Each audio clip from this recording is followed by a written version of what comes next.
tukyagendera ddala mu maaso era tusuubira bingi nnyo nga bwe tusemberera omwaka 2026.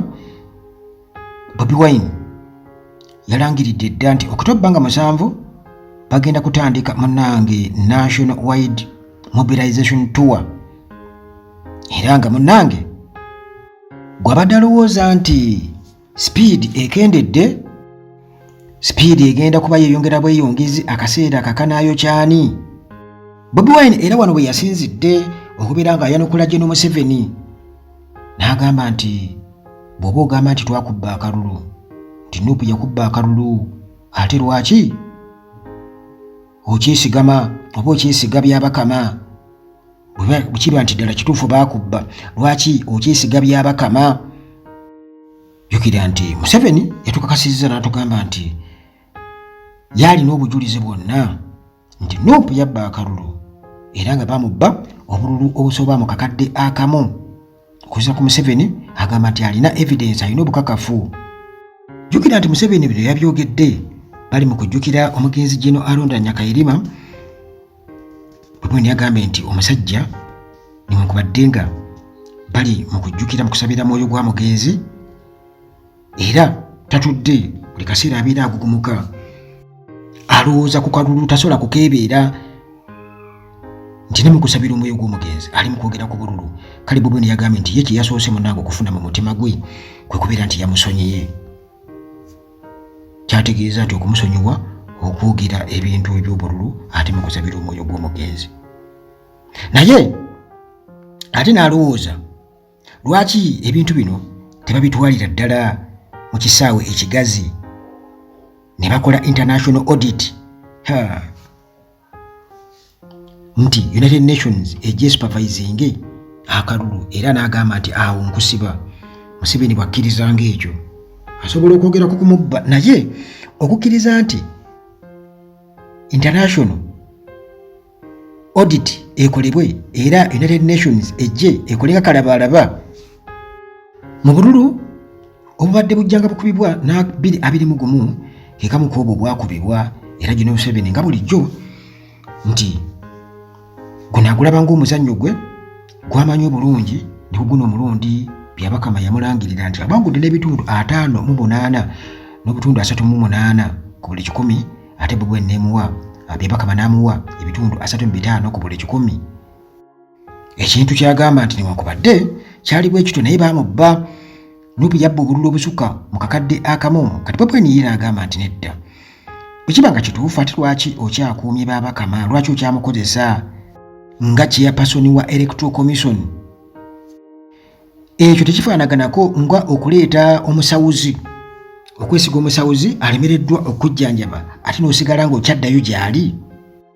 Jjukira nti bwe twogera akakiiko k'ebyokulonda, akakiiko kano kalina kubeera neutral, era kalina okubeerako ba stakeholders bonna.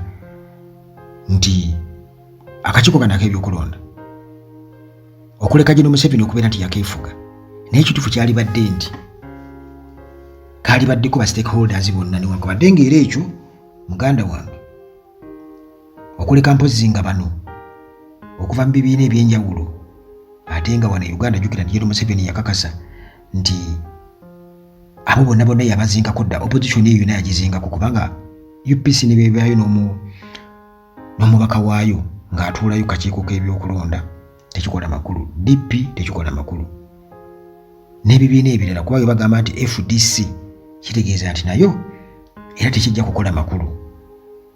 Kakati olwo Nuupu neebeera nti singa babeera bataddeyo omuntu waayo yandibadde ani? Kubanga jjukira nti oyo abeera omu mu bangi be bakompromisinga edda, bamuteereddeawo ssente ku mmeeza okulaba butya ebintu bwe bitambula mu kakiiko k'ebyokulonda. Naye still bagamba nti akugoba tabulako kyakusuuza, oba oli awo tusobola okutegeera ne tumanya answers ku bibuuzo ebingi bitwebuuza butya bwe bakyanga akalulu mu kakiiko k'ebyokulonda.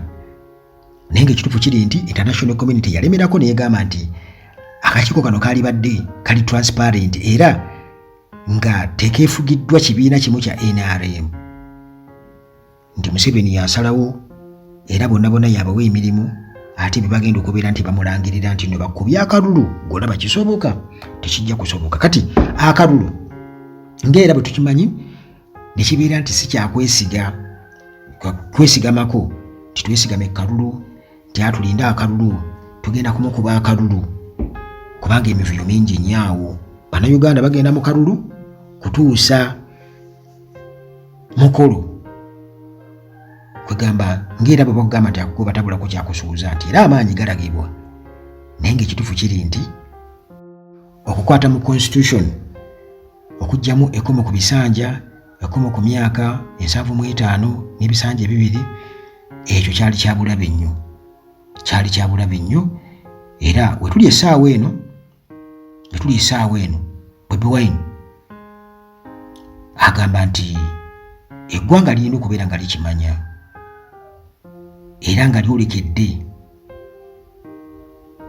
okubeera nti nno liwalampa olusozi olugulumivu ennyo okusobola okuluvuunuka olw'okusuula General Museveni n'antagambwako n'antakwatwako, era n'akakasa nti njagala okubabuulira nti bano abasajja tebagenda kukomaawo wabula bapulaaninga buli kimu okubeera nga babajjako n'eddembe lyammwe erironda butereevu pulezidenti.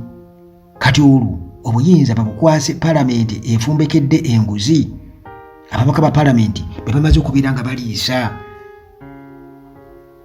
nti General Museveni ku myaka 9 ajja kuba takyasobola kubeera nti nno abantu bamulabamu akantu, wabula ajja kuba ali awo nga takyeguya. Era akalulu ayagala kakubwe bukubo wali mu palamenti, ababaka be bawadde ssente kuba ssente zaazirina nnyingi nnyo. Kale ajja kuba takyesigama ku bantu, tabeesiga kubanga bajja kuba tebasobola kubeera nga bamulonda. Kati olwo ng'akitegedde bulungi munnange nti kuno kujja kubanga kukama oba kulembeka mazzi kuva mu jjinja, kiba kitegeeza nti alina okwewala okuswala nga bamubbye akalulu. Kati olwo byonna ayagala abizze eri palamenti, yebeera emulonda akwate akasente akawa ababaka bo ne baba nga bakola ogwo omulimu ogubasasuzza. Bobi Wine bw'atyo nga bwe nkutegeezezza nti balangirira edda National Wide Mobilization Tour, era nga egenda tandika mwezi gwa 10 ennaku z'omwezi nga 7, era nga munnange kitegeeza nti twolekedde okubeera nga ate munnange tubeera abajulizi kugobagana kw'amagye, poliisi n'aboludda oluvuganya, era nga luno terukome muganda wange, kubanga abaana bagamba engombo y'aba foot soldiers nti leero kutoba enkya kuvimba teri kuzikiza.